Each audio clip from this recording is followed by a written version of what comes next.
Contrairement aux soldats inconnus, l'artiste sans reconnaissance n'a pas de flamme pour brûler éternellement au pied d'une arche. Même s'il en arrache toute sa vie, se sacrifie et crève à l'ouvrage. Pas de coquelicot ni de jour du souvenir pour ces créateurs pleins de talent et d'avenir. Mais trop souvent, l'attend, les honneurs attendent et tardent à venir. Parlez-en aux artistes de la relève qui s'en relèvent pas, tous ceux qui allaient émerger au mauvais moment, quand le monde s'est fait submerger par le petit virus au dos large, ceux qui ont vu leur premier spectacle, leur lancement partir au large, toutes celles perdues dans le petit milieu, trop fermées sur les bords, celles qui ne cochent jamais les bonnes cases, qui touchent jamais les bourses du CAC, les petits cadeaux de la CAQ, qui voudraient juste du temps pour créer de quoi manger, puis qui mangent juste des claques. Ceux qui se sont fait piéger, bouffés par un agent, qui ont vu leur tête d'affiche décapitée sur un plateau d'argent.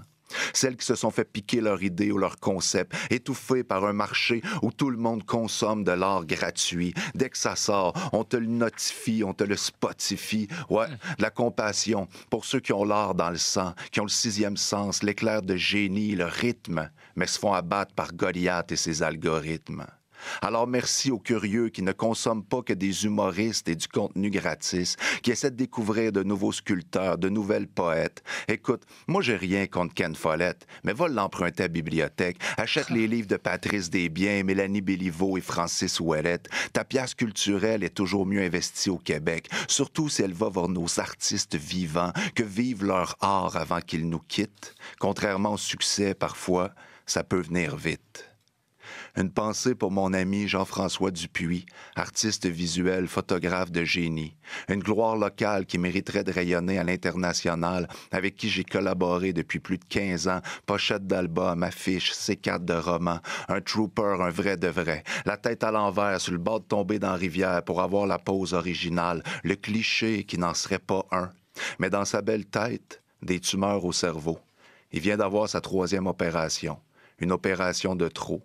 Il ne rentrera plus chez lui, ne pourra pas voir grandir ses ados, aimer sa femme, errer dans la ville, prendre 1000 photos. Jean-François est mort hier, le 14 novembre, en après-midi. On va monter la garde et garder les traces de son regard. jfdupuis.com. Faites vivre son art, le cœur de sa vie. Allez voir.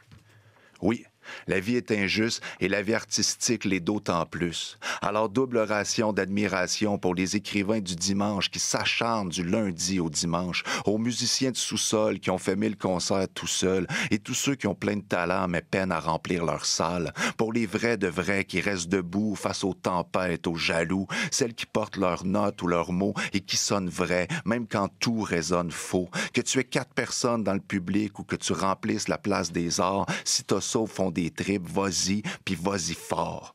Il n'y a pas un logiciel, un bot ou une intelligence artificielle qui pourra faire vibrer, incarner et ressentir la grandeur d'être quand tu deviens ce que tu as à dire. Mais y ton cœur, tes jours et tes mains, n'attends pas demain. C'était peut-être hier, l'avenir.